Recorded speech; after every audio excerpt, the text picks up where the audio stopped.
Welcome, everybody. This is an event, part of the backpacking section educational series.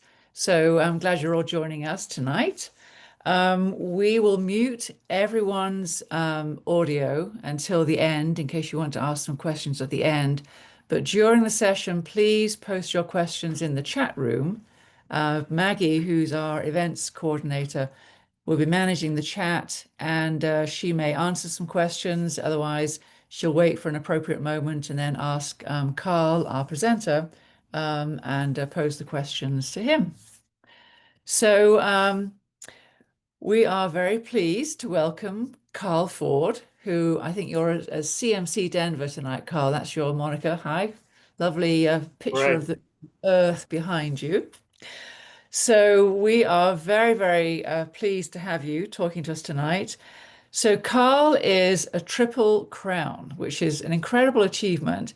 That means he has backpacked the Appalachian Trail, the Pacific Crest Trail, and the Continental Divide Trail. So that's about 8,000 miles. So pretty huge achievement. And I'm just interested to know, has anybody else in the audience tonight done the Triple Crown? If you have, you could raise your hand or put something in the chat room. I don't think we have anybody. So it's a very significant achievement. So we're looking forward to hearing from Karl what he learned during those treks. Incredible route planning, resupply, equipment, and what we can learn from him. And I'd also like to thank Karl for being my WTS instructor when I first joined the club many years ago, it seems like. But we heard some of those stories then before he'd finished the Triple Crown. So welcome, Karl, and I'm going to hand over to you. And I think Maggie, he can just share his screen. Is that right? Yes, you should be able to just click that share screen button at the bottom and you should have permission to share yours. Great. Can everyone see that? I guess give us a no if no in the chat. Great. Thanks. Well, thanks, Louise. Yeah, Louise and I go back a few years to WTS. Thanks for the opportunity to speak with you guys tonight.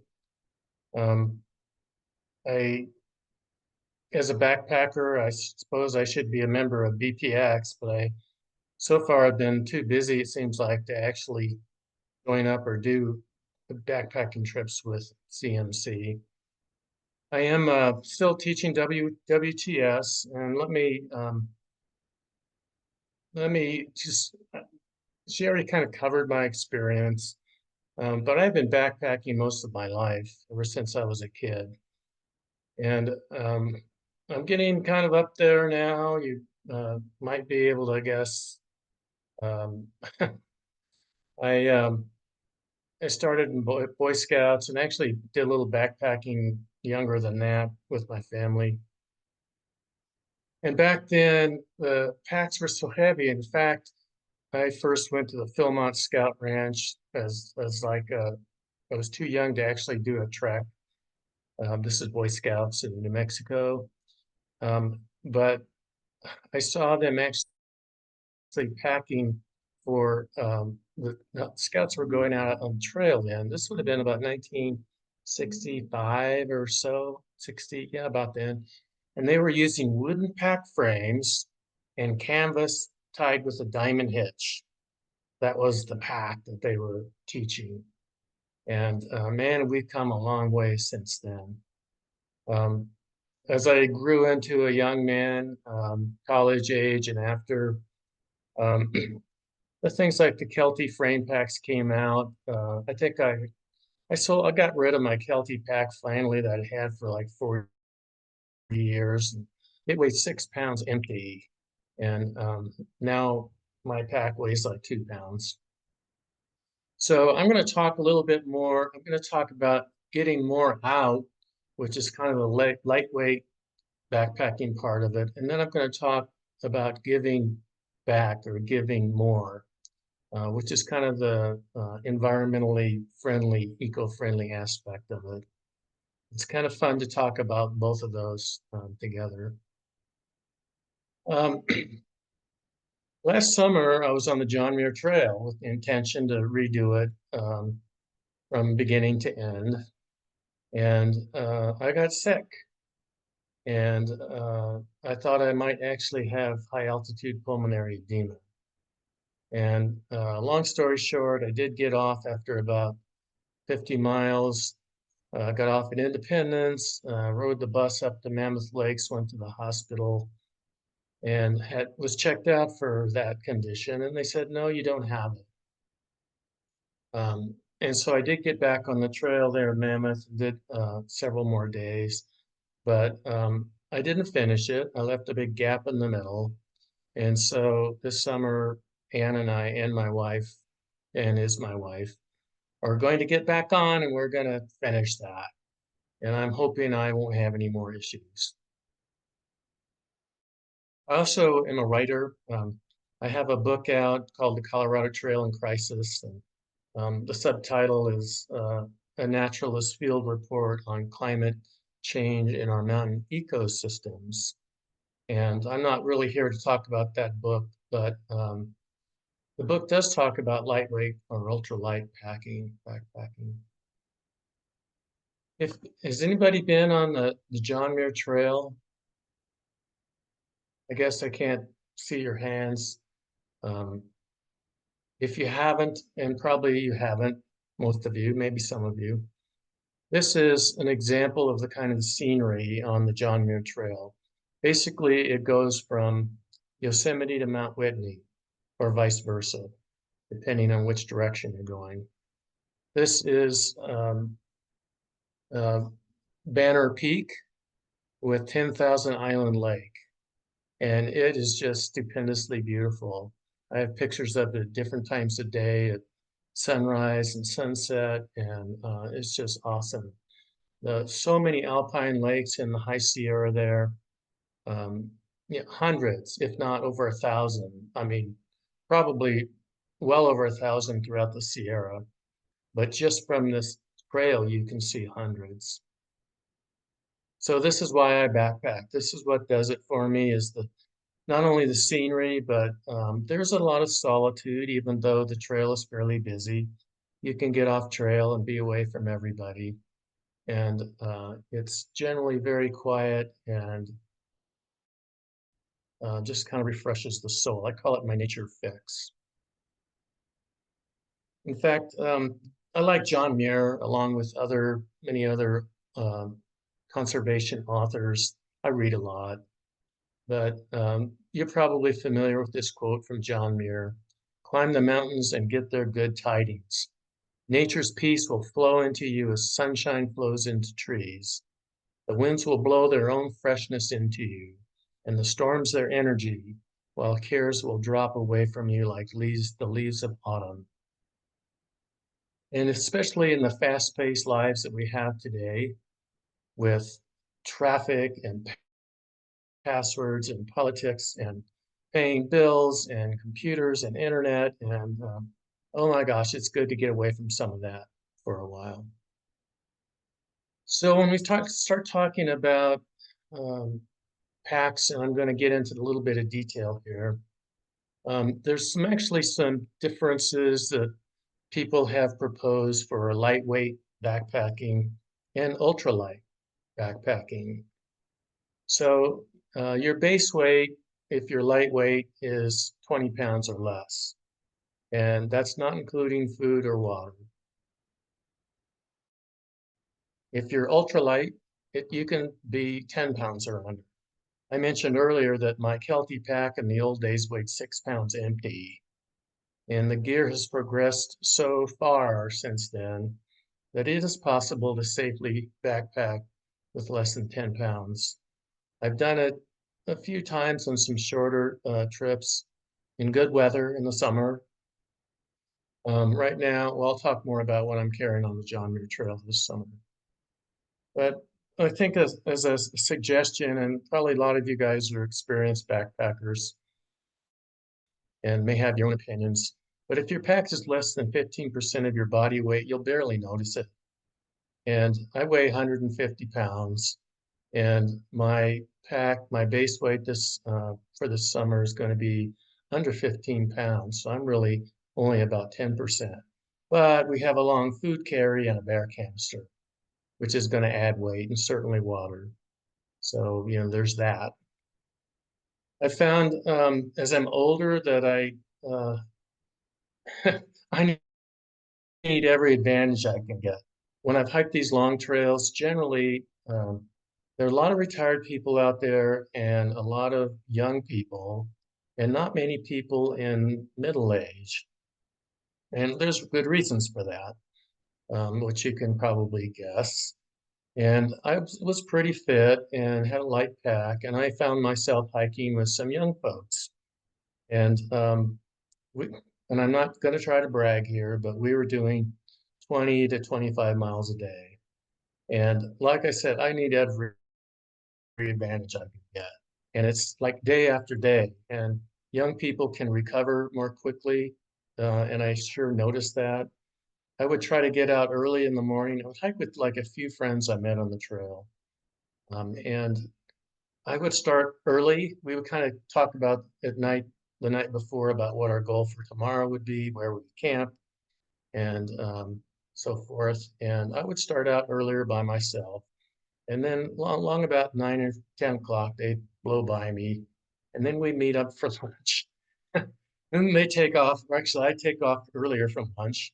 And then they'd pass me again, and we eventually would meet up. But I had a great time meeting a lot of young people from all walks of life, and many other kinds of people, international hikers, professional people, carpenters, truck drivers, you name it. You can climb hills faster and easier with that light pack. Once I was in condition, there was probably pretty much any pass or hill that I could go up without even stopping for rest. You can hike farther. As I've mentioned, I'm a long distance hiker, and I know that's not for everybody, but you can get deeper into the wilderness. And aside from the John Muir Trail, which is fairly busy, you can get away from crowds. There are a lot of places, like on the Continental Divide Trail. I went through almost the entire state of Wyoming and saw maybe a handful of people. On the Colorado Trail, pretty popular. You can go all day, sometimes without seeing anybody. I see my friend Dean is on the Zoom tonight with us. Dean hiked a good chunk of the Colorado Trail with me. And we had some really great days and some rainy days. Also, if you have a light pack with, some room in your pack, you have space for extra gear, whether it's climbing or photography or winter travel, or bring a book along if you are so inclined, or sketching, all those kinds of things. I tend to not carry any extra weight, but I certainly enjoy a lot of that stuff. And as far as the nature fix, for me, I'm kind of a naturalist. I'm an environmental scientist and sort of a broad naturalist. I know most of the animals and plants. I know a fair amount about the ecosystems in the West. And so I kind of study that a little bit as I go along, and I study it in advance, and I bring sometimes some lightweight guides to, like, local wildflowers.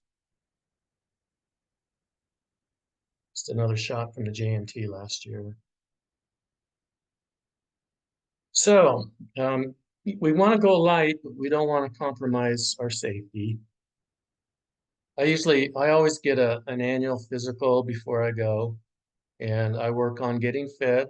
I pretty much stay sort of fit year-round, maintenance level, but we try to ratchet it up a little bit before a hike. Ann and I have been doing a lot of pretty strenuous day hiking. We're going to try to get some altitude work in here this month. We leave in July. So that's important. A lot of the JMT is fairly high elevation, likewise the Colorado Trail. So there are the 10 essentials, and I'm sure you've all been trained on those. As a backpacker, you have a lot of those automatically. We teach those in WTS because a lot of those 10 essentials we encourage people to carry in case they get stuck overnight and they weren't planning to, and they don't have a tent and a sleeping bag. We want to make sure that they're able to spend the night safe, at least survive the night. So I'm sure most of you are going to review the weather forecast for the season and the week and upcoming day even, and the area. For instance, on the John Muir Trail, I've been watching online some of the snow-tell sites about how much snow is left in the high country. We're going to be crossing passes that are 12,000 feet high. And the through hikers go through the High Sierras, the John Muir Trail, mostly in June, and there is mostly snow, except for in the low valleys. And they're out there with their little trail runners and their shorts, and sometimes the smarter ones take micro spikes, maybe small, lightweight crampons and an ice axe, but most of them don't even do that. So climate's important, so you know what to expect weather-wise. The Sierras are beautiful in the summer if you haven't been there. Not very much rain. In fact, it can get quite warm during the daytime. The sun is intense. I actually wear a hat with a cape around my face during the middle hours of the day when it's most intense. And I have these especially dark sunglasses. They're 98% or 99% blocking of visible and UV, which is more so than most sunglasses. Incidentally, I'm 73 going on 74, and I just had cataract surgery. So that's another reason to wear sunglasses. I have worn them most of my life, but UV light does cause cataracts. I also have had a melanoma in my scalp. That's a type of skin cancer associated with sun exposure. And for most of my younger life, I didn't wear a hat. And ever since then, I always wear a hat outside, and I wear sunscreen on parts of my body, and I stay fairly covered up. One of the, I think, most important things about enjoying your hike is don't get wet. If you're lightweight packing, I don't generally carry rain pants. I'm probably going to bring some really light ones on this trip. My wife, Ann, by comparison, has Gore-Tex rain pants and Gore-Tex jacket, and she doesn't want to get wet. So it's kind of a decision, personal decision on what your tolerance is to hiking in the rain. I don't love it. If I see a really bad storm brewing, I'll stop and put up my tent and just wait it out. And they usually blow over pretty fast. On the John Muir Trail, another thing, there are probably a dozen significant stream crossings. And I never wear waterproof hiking shoes or boots. I wear the plain old kind. I do wear trail runners. I found that I can cross the stream in my trail runners. I take out my inserts and take off my socks and plow through with my trekking poles. And I've gone through quite a few water crossings that are waist deep in fast, cold water. I get to the other side, thankfully, and walk for a while to kind of squeeze out the water from my shoes as much as possible, walk for a mile, put the inserts and socks back on and keep going. On the CDT in New Mexico, you cross the Gila River probably, I think, at least 100 times. And I just didn't kept my socks and inserts in my back the whole day. That's all in one day, by the way. And I was afraid I might get trench foot or something like that, but really it was actually kind of refreshing for that day. Have training in wilderness emergencies. some survival training. We teach a little bit in WTS. CMC has a survival course. We have wilderness first aid courses, wilderness first aid responders. Those are all great courses to have, because if you're going to travel lightweight, you can make up for a lot of extra gear if you have skills and knowledge, and you know what you really need to be safe and what you probably don't need. I led a backpack for CMC some years ago in Dominguez Canyons, which is a wilderness study area, BLM, over by Grand Junction. And one of the people, I won't name this person, but asked me to go through their backpack while we were in the parking lot. And this, kind of a quick pack check, right? And I went to this pack, and there were all this extra clothing and not much food. We were going to be out for maybe 3.5 days, and there was hardly any food in there, and way too much clothing. So we kind of corrected some of that. Navigation is important. It's another skill that CMC teaches really well. Map and compass, but also there's a lot of phone apps now that are, to me, indispensable. You don't have to kind of like on the old days with the map and compass where you aren't sure where you are and you're trying to triangulate off this mountain and that mountain, but you never really know which mountain that is and if it's even on your map. With some of these phone apps, and there are a slug of them now, some are free, you know exactly where you are at all times. A really good one is Cotrex, which is for state of Colorado, and it's got all the trails. You don't need phone service. You can keep your phone in airport mode. And for the long trails, I use the Far Out app, which is just exceptional. I carry a satellite communicator. I've had some various kinds in the past. I'll talk a little more about that in a minute. I have hiked a lot of solo miles. A lot, thousands of miles of solo. It is recommended you hike with a partner, and I'm kind of more sensitive to that now with my age, and especially getting sick last year. I did have a partner last year, but this guy was he hiked a lot faster than I did, and I would only see him once or twice during the day. Make arrangements with a trusted friend back home, what to expect, and with your satellite communicator, you can send daily information to them. You can let them know what by text using your phone, how you're feeling. If you have any health issues, you can do an emergency SOS as well. And there's several different products for that. And know ahead of time what the potential dangers are, right? So on the JMT, there's the stream crossing. Think of July, or even, let's say early July when I'm going to be there. The snow melt is still going on. And in fact, the streams are about as full as they're going to be. And they can be raging, and they are cold. And there's one or two bridges over some really large rivers. But some of these streams are, I saw Clear Creek a day or two ago, and it is big and wide right now. These streams are like that, and there's no bridges.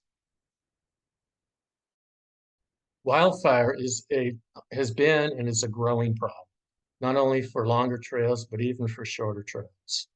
And so I have some phone apps where I can look up and see where wildfires are throughout the country. And they can also tell you what the smoke maps look like. So I'm kind of sensitive to smoke. And I had actually got off the trail on the Continental Divide Trail near Butte, Montana because of smoke. And I had intended to keep going, but I got off soon. Yeah. Snow conditions, what the weather conditions are, wildlife like bears, mountain lions, wolves, etc.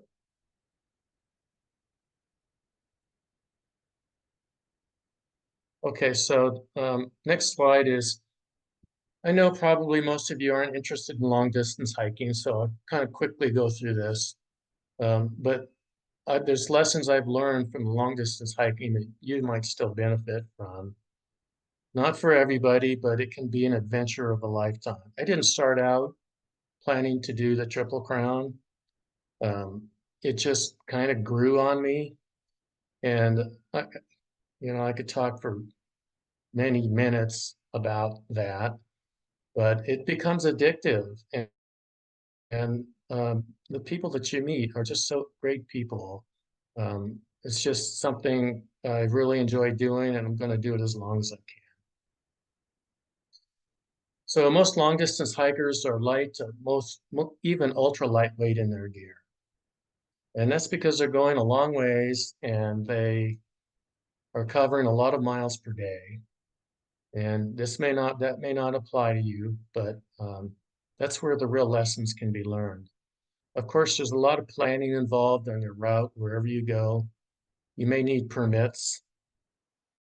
The more popular places these days are permits or even lotteries.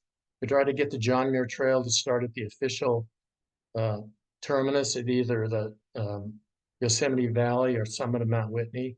It's a lottery, and it's almost an impossible lottery. I've tried. It didn't work.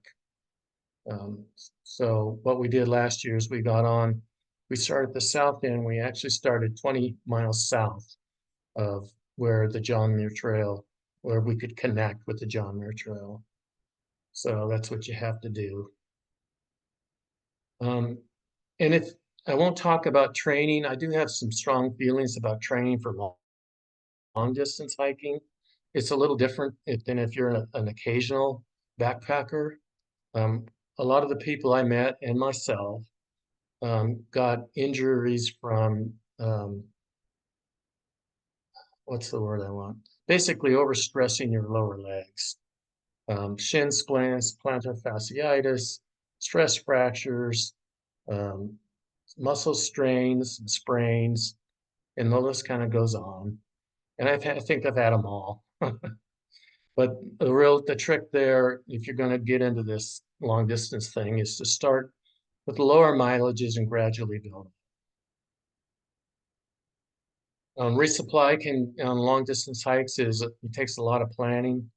You can ship food boxes by the postal service, which I do, and we're doing for this upcoming trip.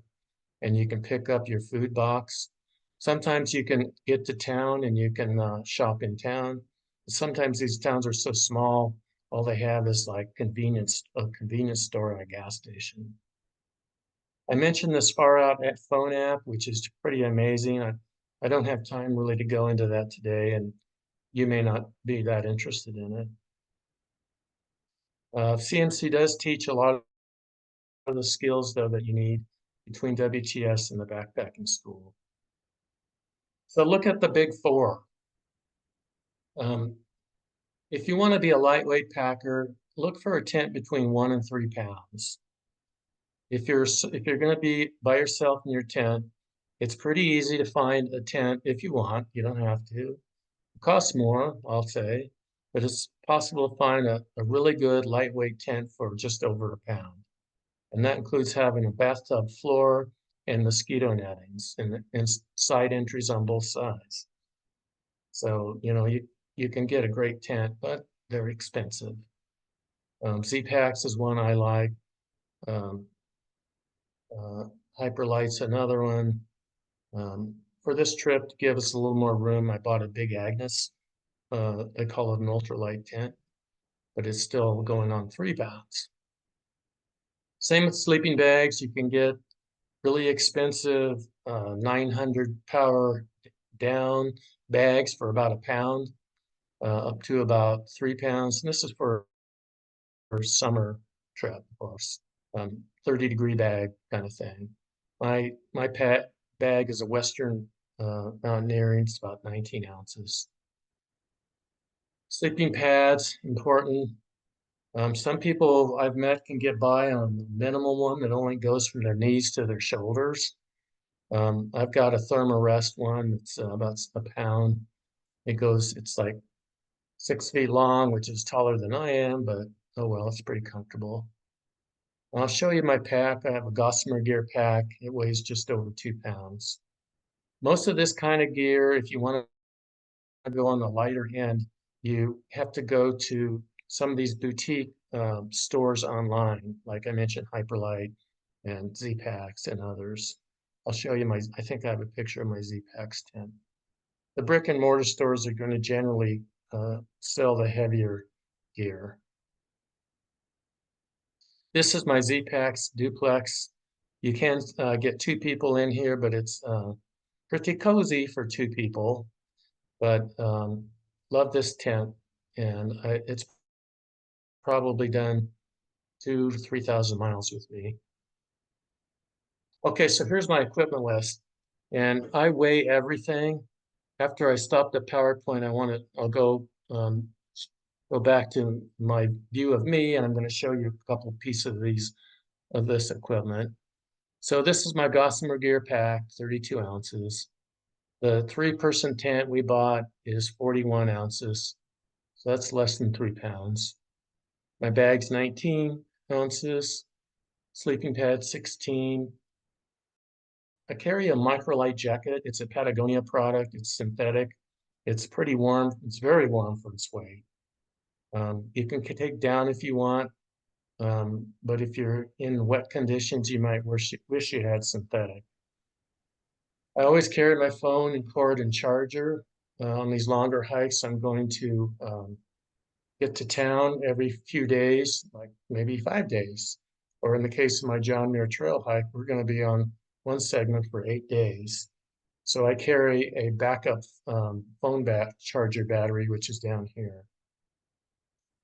I'm only carrying a rain jacket for about 6.5 ounces. This is 1 fuel canister. We'll probably get a second fuel canister at our resupply place. In my old days, I could do this trip with 1 fuel canister, but we'll have 2 people and we're taking some extra days to do it. I have a small essentials bag, and it basically has things like my first aid kit and some repair stuff for like my tent or my air mattress. So I usually keep I have a very small headlamp. I have a very small knife that I keep in there. I have some medicine I'll keep in there. Sunscreen and chapstick I keep in a pocket outside in my pack. I've mentioned the Garmin Messenger. It's an inReach product, and I'll show you a picture of it. And it talks to my phone, and I can send texts out as well as emergency SOS. So I could probably get by without this next item. I'm going to use this as a ground cloth. It's also an emergency poncho for me if we get some really terrible weather. But in the past, I haven't carried that, so we'll see how that goes. I mentioned my battery charger. I have a titanium pot and a long-handled spoon. I don't carry any other cooking stuff or eating stuff. What I tend to do is for dinners, when I do boil water, I will boil it in my pot, and then I'm going to transfer the water to either the backpacking freeze-dried package, or I also use freezer bags. So a lot of the backpacking packets serve 2 or sometimes even 3, and I'll divide them into freezer bags, and they're easier to pack that way, especially into a bear canister, which we are going to also carry. Some water bottles, maybe a small down vest, my little backpacking stove. Second page here, I have a little luxury item of an air pump to blow up our air mattresses with. It's tiny and only weighs 2 ounces, but it's powerful. It's called a Flex Tail. I have some extra cables that I carry in a bag. These are all in ounces. I have a sleeping hat that I could also wear if it gets really cold in the daytime or morning. Stakes, I carry an MP3 player sometimes in the long afternoons on a long day where I'm doing big miles. I'd like to listen to some music, or at nighttime when it's getting dark and I'm getting ready to sleep, I'll listen to some music. I also read ebooks sometimes at night on my phone. a buff, a pack liner. It's really important. I carry an interior pack liner. It's a compactor bag. I've tried all the exterior pack covers.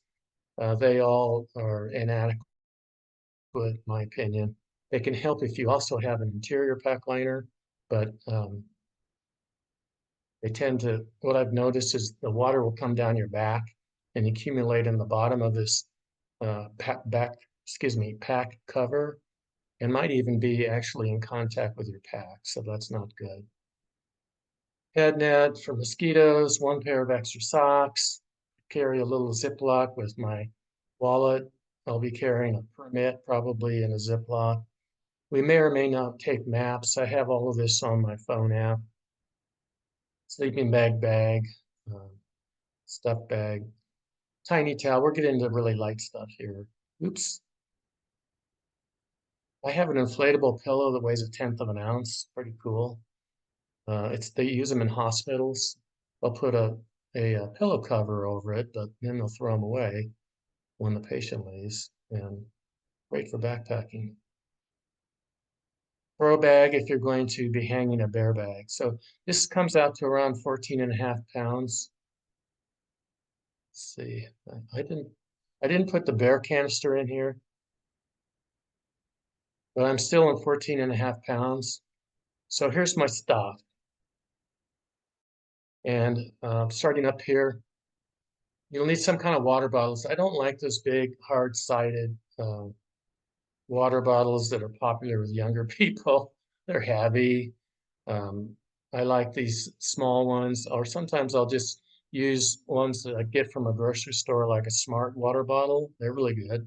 They're pretty rugged, or some of the other water bottles, and just keep using it. I'm going to show you this in a separate photo, but these are my electronics I carry. This little roll-up thing here are some Frog Tog rain pants, 3 ounces.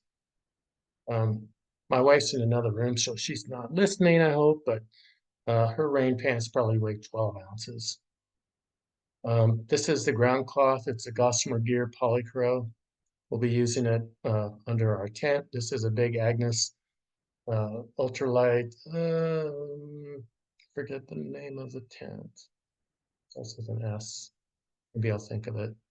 It's a new tent. We'll be just trying it out on this trip. This is my Gossamer Gear pack, 2 pounds. It's got a somewhat of a frame in there with some metal stays. Has a removable soft pad in the back. You can use it as a sit pad in an emergency, but it's basically just a bag with pockets here, here, and then a big one in the front. This is my air mattress. It's the Thermarest Neo Air 16 ounce. Pretty comfortable. This is my mountain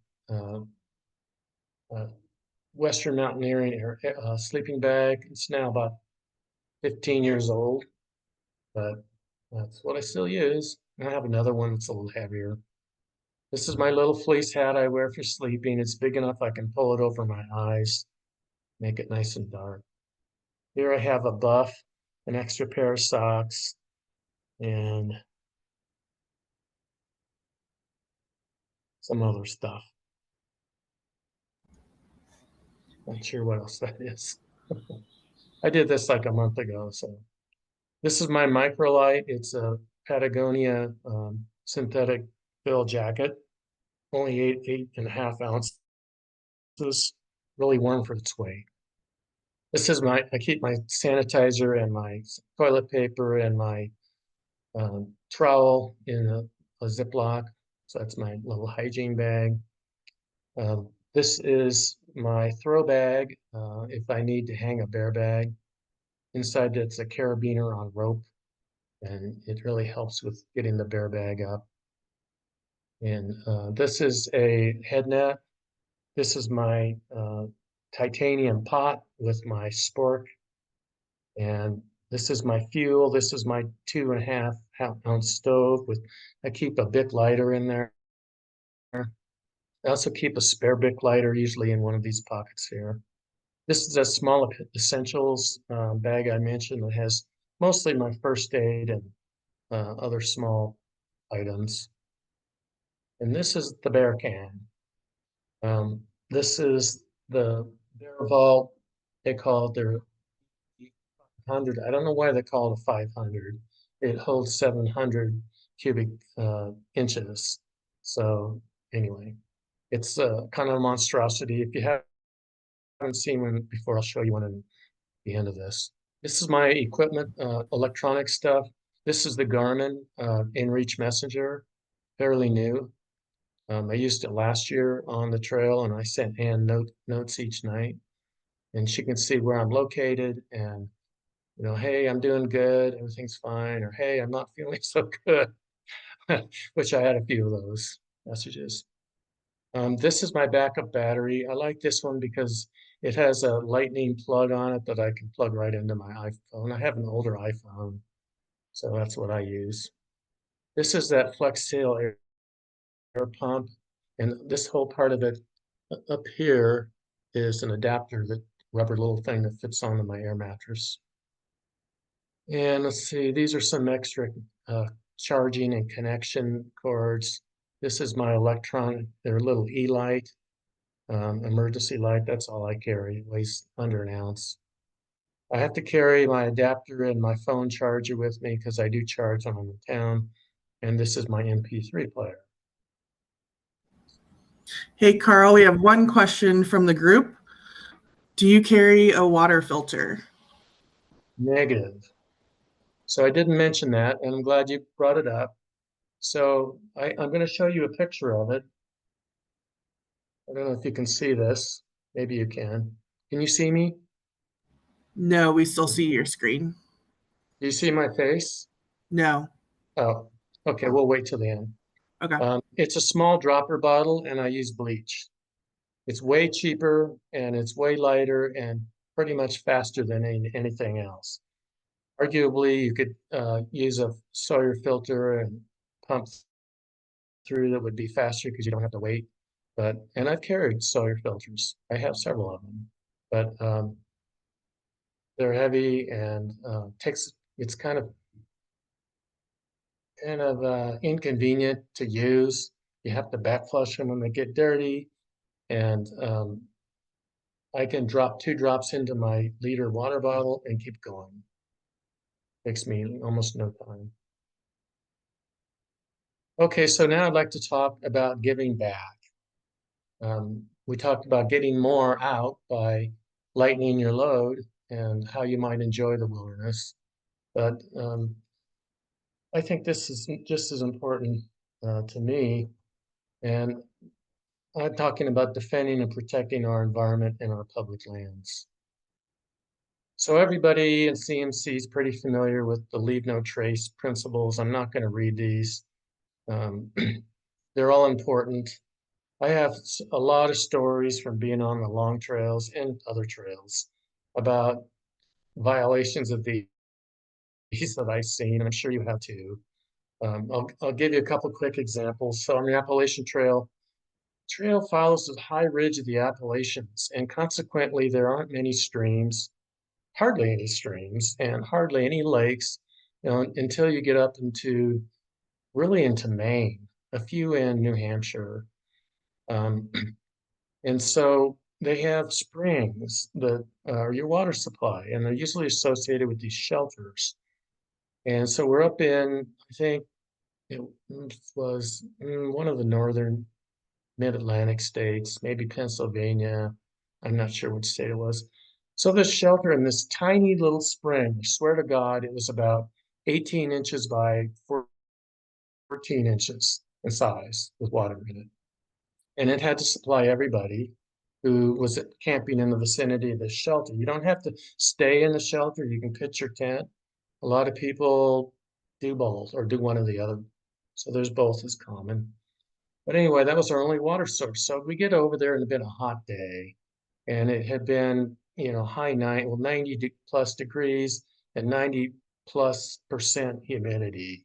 Just awful conditions to hike in, especially all day. And it's just terrible. You get salt encrusted all over your body, and it's just awful. Anyway, we get there, And I go over to get water, and there's a bunch of people hanging around, and there's this young girl, teenage girl, sitting in the spring, washing herself off. And we all were yelling at her, "Get out of there. That's our water supply. What the heck are you doing? What are you thinking?" And it's just like total stupid ignorance. Another quick one, I'm in on the AT in Maine, lots of water up there, camping near a lake, but the lake was my nearest water supply. And I got to my camp kind of, 6 o'clock or so, and set up and had a nice really sight near the lake. And then these three buff young men come in, and they'd started on the north end. So I'd gone 2,000 plus miles. They'd only gone like 20 or 40, something like that. And so they had to grumpily hike off to a different site. And then later on, they kind of like walk through my campsite and go down to the lake, and they start bathing in the lake. And I go down to look at them, and this one guy is just sudsing up all over. And I said, "What are you doing?" And he said, "Well, it's Dr. Bronner's, it's biodegradable." Well, not really. It isn't. Don't believe what they say about it. There's a lot of surfactants. Anything that makes suds are toxic to aquatic life.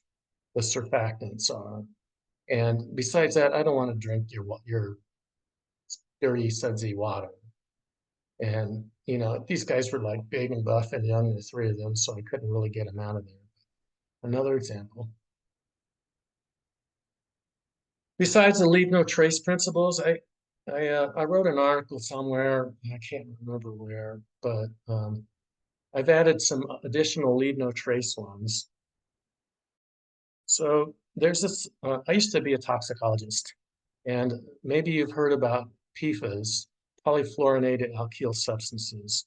Kind of a big deal right now. It's being found in water supplies and groundwater throughout the country, probably the world. It's been commonly used in foams for firefighting. And so a lot of Forest Service near their fire stations, they've contaminated the groundwater. It's bad down in Colorado Springs area near the stream there. I forget the name of that stream. Lots of places. Just near where I live, up towards Lyons, there's a big groundwater contamination with PFAS. So anyway, they're used on gear to make waterproof. Have been historically, and it works great. But it's these are those forever chemicals you may have heard of. And now most of the gear companies are substituting with a newer product, hopefully safer for the environment. So when I buy gear, I look for stuff that doesn't have PFAS in it, just because I don't want to support companies or industries that are using those. They ought to be banned completely. Some of the companies too, like Patagonia and others, they devote a lot of effort to about how they're sustainable, their sustainable practices in their manufacturing, and how they work in the communities and even places all over the world to support, how shall I say, wildlife sanctuaries, but also indigenous peoples. So it's a good company, and so I look for that, and when I buy stuff, or see what they say about sustainability. I don't use campfires unless I'm car camping, maybe where there's a fire grill. The problem I've always seen with campfires, multiple problems. One is in the backcountry, and also in some of the front country places where people can get into in a short day hike, like 5 miles, 8 miles.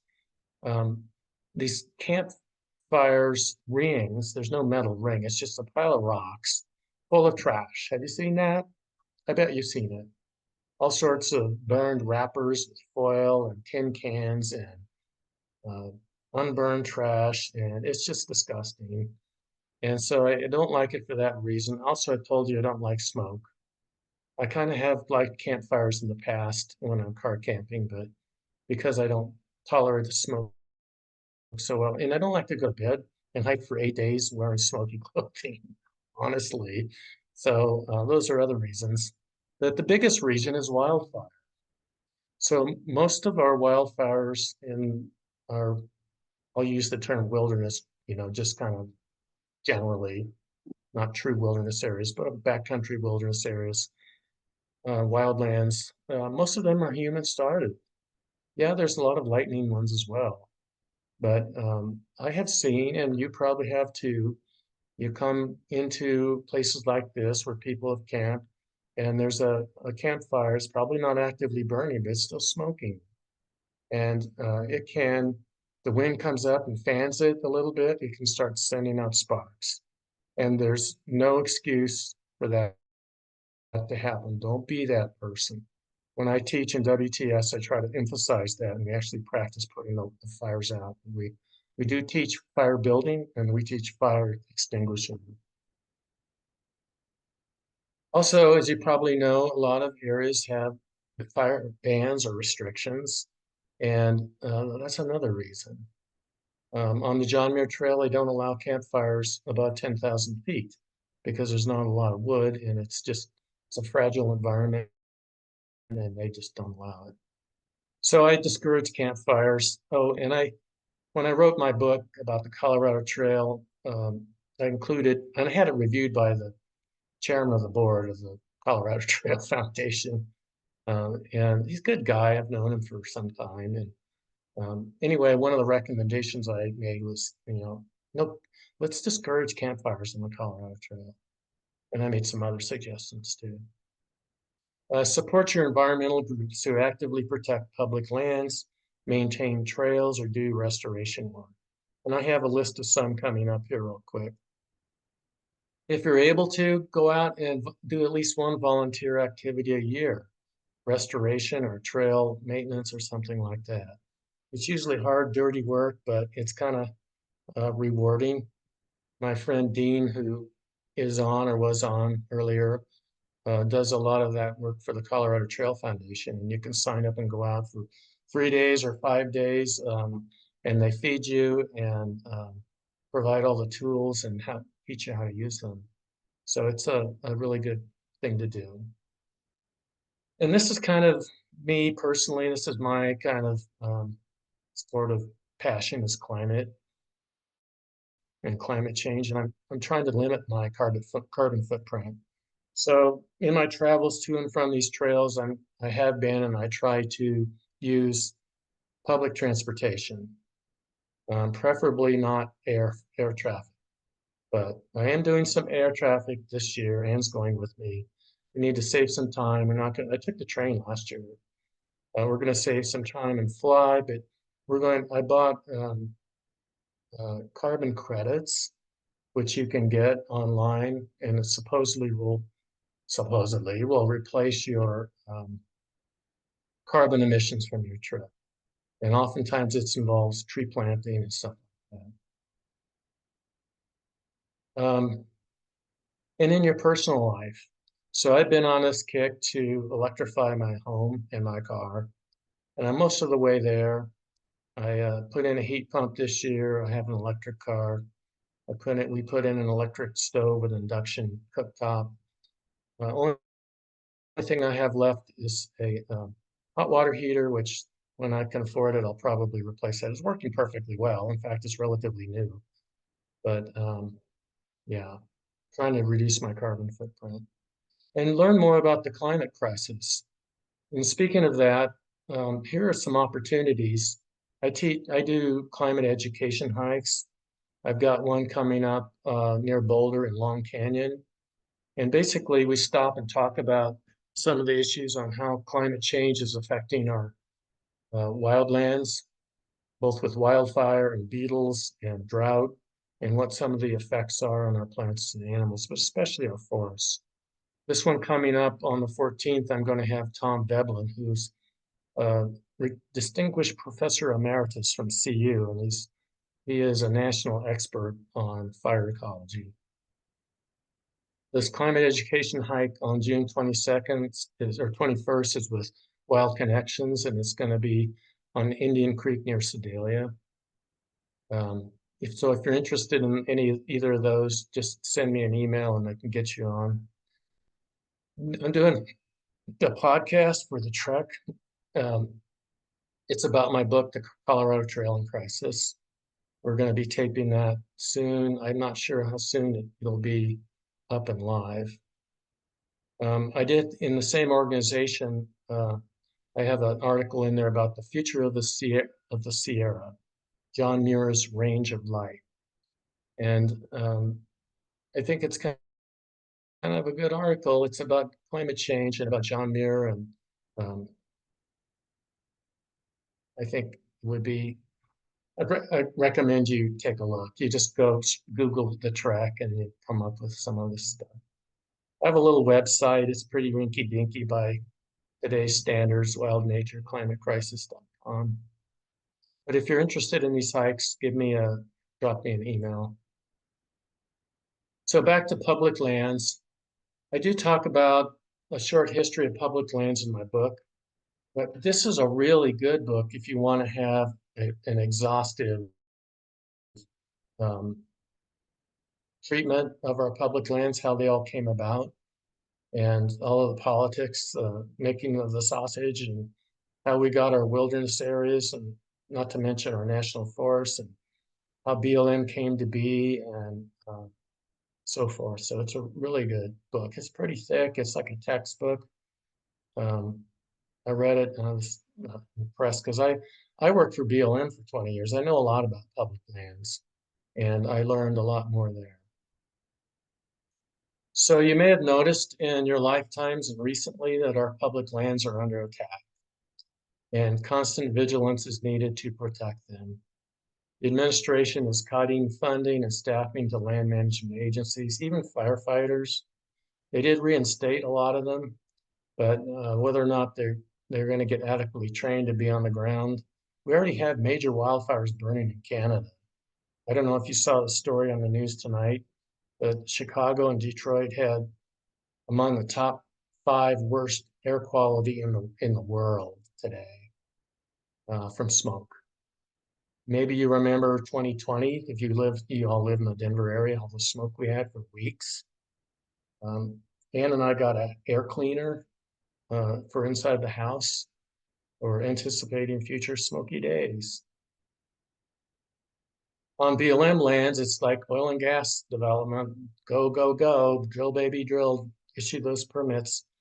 Unfortunately, either fortunately or unfortunately, the oil companies are not going to be in a huge hurry because the price of oil is still pretty low.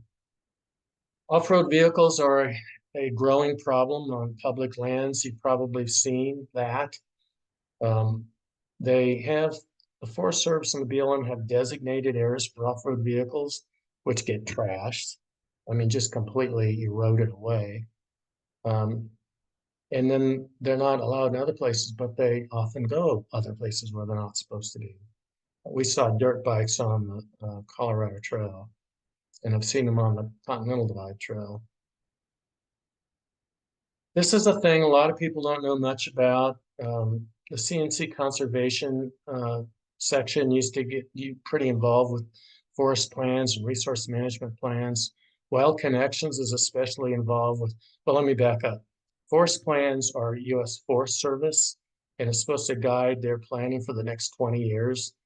Well, the Pike San Isabel Forest Plan has already been there for 30 years. And it's well out of date, needs to be updated, but they can't get the money appropriated to update it, which is too bad. Resource management plans is a BLM tool, same kind of thing. And the Eastern Colorado field office for BLM is situated in Canyon City. And they've been through resource management planning now for the last 5 years. And Wild Connections has been bird dogging that the whole way and really, really involved with this. And I don't want to beat a dead horse, but there was an RMP passed, kind of quote, approved during the first Trump administration. The Biden administration came in, threw that one out, put one in more friendly to conservationists. And the new administration is coming in, and I expect them to drop that one. So some of the advocates you know these names: Wilderness Society, Sierra Club, Colorado Mountain Club, and Wild Connections. Wild Connections, I was on their board for several years. They're a smaller conservation group located. They work in the upper Arkansas and South Platte River watersheds, and they're kind of sort of housed in Colorado Springs. And some ways, places places you can go to give back by volunteering: CMC schools, the conservation group. We used to have a trails group. I guess they got merged with the conservation group. Most of the trails activity done by CMC today is done by paid seasonals, but sometimes there are other opportunities through CMC as well. Wildlands Restoration Volunteers is out of Longmont, where I live. They do work all over the state, another nonprofit, and they are apolitical. They're just into doing work on the ground. They've been doing a lot of wildfire restoration work, just all kinds of restoration projects, not just fire. Great Outdoors Colorado does trails work. The Colorado Trail Foundation, the dean has worked with, does trails work every year. You can sign up on their website. The Continental Divide Trail is also located in the old CMC building, and they're always looking for volunteers to help on trails work. Wild Connections does restoration projects. County Open Space, you've got Jeffco does projects, Boulder does projects, Boulder County. I'm sure Douglas County does as well. Even our national and state parks are always looking for volunteers to work on projects. So, and all of them, the non-governmental ones especially, love donations. So if you're not able to do, these kind of projects with your schedule or your physical limitations, whatever that might be, maybe you can send some money their way. So I'm wrapping up on the slides. If you've ever been to Yosemite National Park, this is in Tuolumne Meadows, and this is the Lyle Fork of the Tuolumne River. Just absolutely gorgeous. So I want to show a couple real quick things. Somebody asked about how I treat my water. This is how I treat my water. Bleach, 2 drops per liter. Doesn't taste bad, at least I don't mind it. And this, so that was the small, this is the big. Where'd it go? It's not showing up. There it is. This is the bear can I'm going to be carrying this summer. It's like, because of this background I got, it doesn't show. Compared to my head, it's bigger. One other quick area. So I weigh everything before it goes in my pack, and that helps me decide what to carry. If I have like 3 shirts I might want to take, I'll weigh them all. And weight is not the only consideration, but it is a consideration for me. So I use this digital scale. And it doesn't have to be digital, but this weighs down to like 1/10 of an ounce, and weigh everything, put it in a spreadsheet, add it all up. And it really tells you where your heavy things are in your pack. That becomes like completely, totally, blatantly obvious. But it also maybe shows you where you might be able to substitute for something that is lighter, and depending on if it costs more, then you have to make a decision: is it worth my investment in? Like, for instance, should I carry a $300 down jacket, maybe 400 even now, or can I carry, it's a little heavier and bulkier, but can I carry a heavyweight fleece that you can buy at a thrift shop for $7 or $8? I've done both. So that's the kind of trade-offs that you can make. So I talked a lot. I wanted to save plenty of time for any questions you might have, and I'd be happy to try to answer them. Great. We have our first question coming in from Eric, and he's asking, can you comment on personal hygiene, preventing rashes and infections on the trail? Do you have any tips? So the first thing I think of with hygiene is, as we teach in WTS, big potty. Some of you probably have seen that video, which I've seen her do it live too. It's pretty funny. There are some areas that require wag bags now, like the Whitney zone. I think Long's Peak area. So that's an option. It's not a fun option. When I did last time did Mount Whitney, I made sure and took care of my business before I got into the Whitney zone, which was wag bag zone. I've also taught people how to dig cat holes, and this is like too much information. I don't want to go too much into that, but I carry a lightweight trowel and recommend to my WTS students to carry something, and sanitizer, certainly. When I was kind of getting into longer distance hiking, the first time I did the Colorado Trail was section hiking in the middle 2000s, like 2005, 2006, 2007. So I was pretty young or pretty inexperienced at that point. I passed a guy and said, you know, I don't know how this came up, but it came up. He said, when people get sick on the trail, it's usually from their own poor sanitation. And he said, I carry sanitizer, and kind of showed me some of the tricks. Like, don't use your trowel to actually touch big potty. Use the trowel just to dig the hole, and you use a stick or a rock to push big potty into the hole, etc. So there's that. Other infections from an injury can happen. I've had a few of those. I always have carried some sort of antiseptic. I don't like alcohol. It burns like crazy. I use the benzonium chloride wipes. I've also carried antibiotic cream. I carry a variety of different bandages. As far as infections, I was out during the COVID year, and when we met up with people on the trail, we'd slap our masks on for a little while until we got away from them. When I travel still on an airplane or a bus or a train, I wear a mask. In the backcountry, I do carry masks, also an N95 and a surgical mask. N95 is if the smoke gets really bad and I'm going to be bailing out, but it might take me all day. I'm going to probably wear a mask. It's hard to wear a mask like that when you're hiking.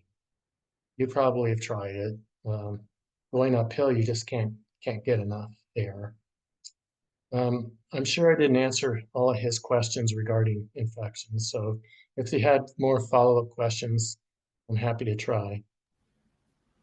Thanks, Karl. Then we have a question from Louise that asks, how do you minimize the trash you generate on the trail? Example, is digging a hole better than a wag bag? What about packaging for your dehydrated food? Is homemade food better? So a little two-part question there. So I try to avoid the wag bags. They're big and they're awkward and they're nasty. But if you need them, I have taken them. If you need them, you should take them. That's part of your planning in advance. I try to pack out my toilet paper. But honestly, when I was on the Continental Divide Trail and I saw like 4 people in all of Wyoming, I didn't pack out my toilet paper. I dug a nice cat hole, did everything according to the way that you should, and buried it thoroughly, well away from the trail. But the problem is in places that are used a lot, like the John Muir Trail, if people leave their toilet paper even buried, animals will dig it up. And so it's best to pack out your toilet paper and carry 1 or more extra Ziploc bags for that. What else was on that question? What about packaging your dehydrated food? Is homemade food better? Trying to generate less trash, basically. Yeah. Before I do that, let me just say I never wash dishes. The only thing I put in my pot is water to boil. so I don't have to clean any pot. And I just kind of rinse my spoon spork with my drinking water, wipe it off good, and then rinse it. Um, so as far as packaging stuff, so you saw that bear can. That's supposed to carry a week's worth of food, and I will tell you, you have to repackage everything in order to get it to fit. And so I think I said earlier on these bigger freeze-dried packages for dinners, I'll divide them up with freezer bags and take out the uh, uh, antioxidant, whatever that little package is in there ahead of time. Why take that? You don't need that. And they will fit more nicely into my bear can if I repackage all that stuff. And then as I go along throughout the hike, I have a larger Ziploc bag that I dedicate for trash. And I just pack it in there as tightly as I can. I'm going to be on the trail for 8 days, so that's going to be a pretty substantial amount of trash, but it's going to be less weight and less volume than I started with. So it'll be okay.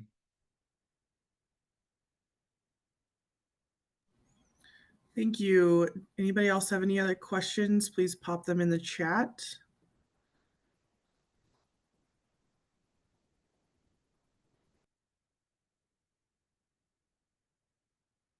Maybe if there aren't any more questions, if there's interest, I could just spend one or 2 minutes on how I train in more detail. Training. Yeah, let's Already go ahead mentioned. and do that if that's okay with you. Thank you. So young people can get on these long trails without much training because they're already healthy and they just work themselves into shape. But they also oftentimes get into these overuse injuries that I don't want to get. So the biggest lesson there is to start out, even if you're fit and you think you're capable of doing big miles, which I always thought I was. I learned that I would start out on the trail if I were starting tomorrow, doing like 10 or 12 miles a day for a few days. And then I would gradually build it up from there. When I'm on the long trails, I would usually take what's called a 0 day, about one a week. And occasionally even a double 0 if I needed one or if the weather was pretty terrible. And so it gives your body some chance to recover. But I was doing these long trails in my 60s and 70s. And I guess I'm pretty lucky with my health, but we still stay in good shape. And I guess the last thing I would say about training is, so imagine a graph with an X and Y axis. And so on the X axis would be maybe days, days 1 through 30 or whatever your training period is. And on the Y axis might be miles that you do per day training. And hike, maybe starting out without a pack and do some strenuous, like 3, 4, 5 miles, then a day off, and then maybe, 4, 5, 6 miles, and maybe a day off if you have plenty of time. And then put your pack on and do 3, 4, 5 miles, easier hiking, take a day off, and kind of go through that graph, where you're gradually building up your mileage and maybe the elevation that you're doing. So your body basically acclimates itself biochemically, and your muscles. Here's a quick thing. So your cardio is the fastest thing that you can get back on your body, believe it or not. A couple of weeks for a younger fit person, you can get your cardio in pretty good shape if you're actively training, like I said. But your bones, and not your bones, your tendons and ligaments are the ones that take the longest, and also the bottoms of your feet. So when you're doing a lot of miles, the bottoms of your feet take a lot of punishment. People get blisters and all kinds of nasty stuff. I've seen some terrible, terrible blisters. But if you put in that training, you're toughening up your feet and your tendons and your ligaments, and you should be able to avoid those overuse injuries. If you're a weekend warrior and you're just going out on a overnight or 2-night kind of trip up to the lake, not a big deal.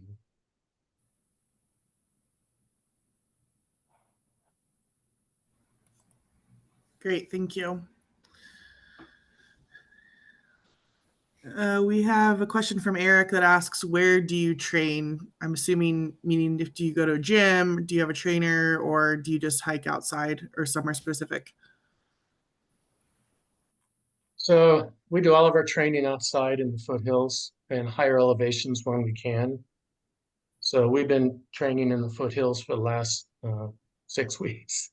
But we're going to start hitting the higher elevations this week and throughout the rest of this month. We're going to start this hike in July.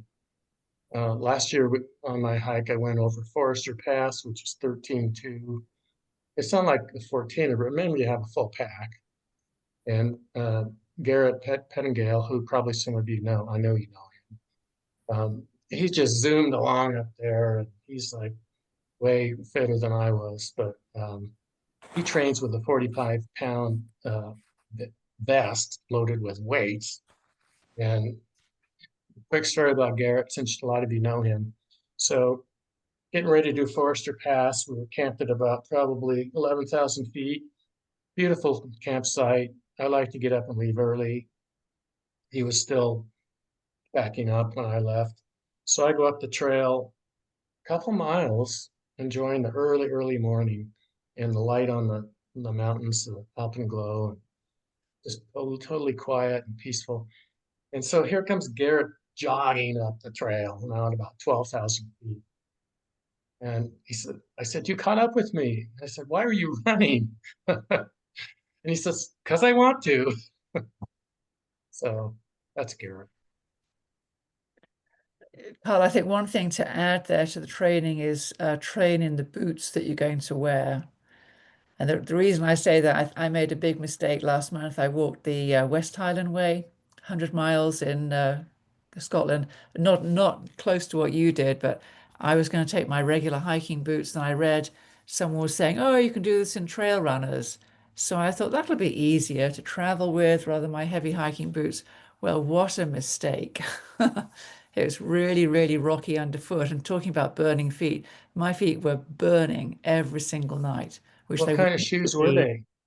they? Just oboes, low top oboes, but those are kind of my daily walking boots, shoes rather. So, So I have hiking boots, which have a sturdier Vibram sole, and that's what I normally do backpacking with and longer distance hikes. right. So I have an opinion. I told you I don't use waterproof. I didn't talk much more than that. I always hike in trail runners. And then we did the West Highland Way last year in trail runners. And then, I've always hiked in them. If you need ankle support, they're really not the way to go. But on the Appalachian Trail, my feet took a beating. The AT, if you haven't ever been on it, it is rougher and harder than the Continental Divide Trail or the Pacific Crest Trail. It's shorter, but it's got more vertical up and down, and it's rockier. It's rockier than the Rocky Mountains. And I tried all different kinds of shoes and boots and inserts, and my feet were numb, and I couldn't stand. I get off the trail and go into a trail town, get a room, cheap motel, try to take a shower inside the bathtub there. And I couldn't stand in the bathtub. Wow. It hurt my feet too much. And I couldn't walk on hardwood floors. Um, but when I get back on the trail and start walking, it would force the fluid out of my feet, and I could walk all day again, and then repeat at night. And then, so I got off the trail. I finished the Appalachian Trail as a through hike, and went home. And long story short, my my littlest toes on each side and the next toes to them were numb. Couldn't feel a thing for about a month. And I'm thinking, oh my God, I'm done long distance hiking. I can't do this anymore. And I went to a podiatrist, and she gave me, and they always prescribe an orthotic, and I hated that. It just felt worse. And my feet got a little better, and I started using Hoka shoes, which are thickly padded on the bottom, especially the ones that I get the Stinsons. And I've also used Ultras and some of the more padded ones, the Olympus. But basically, yeah, I got bruised feet, Louise. I don't know if that's the same thing that you had, but my feet were a mess. And those kind of shoes help me, and I can use them. I can do it again, thankfully. Good Yeah, so point though about trading in the training in the shoes that shoes you're you're going going to to wear. use. Don't switch at the last minute.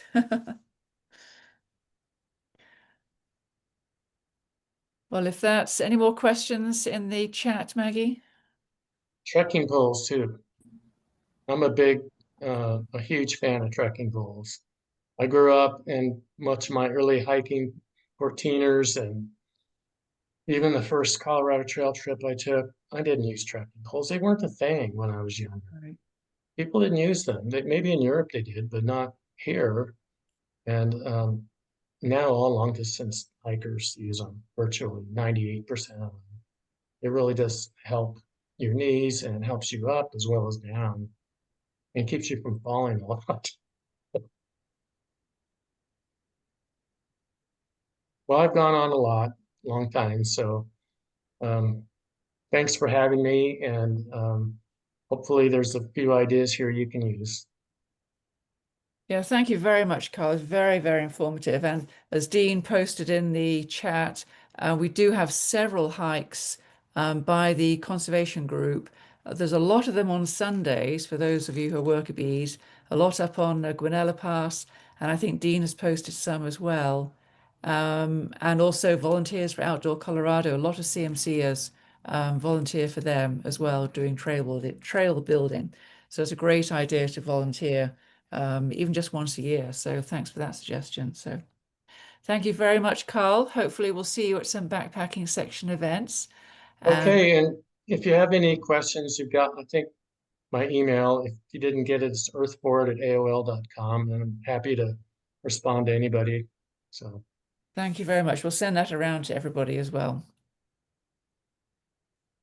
okay, thanks. Okay, well, good night, everybody. Thank you. Thanks again, Carl. Thank you Bye-bye. very much.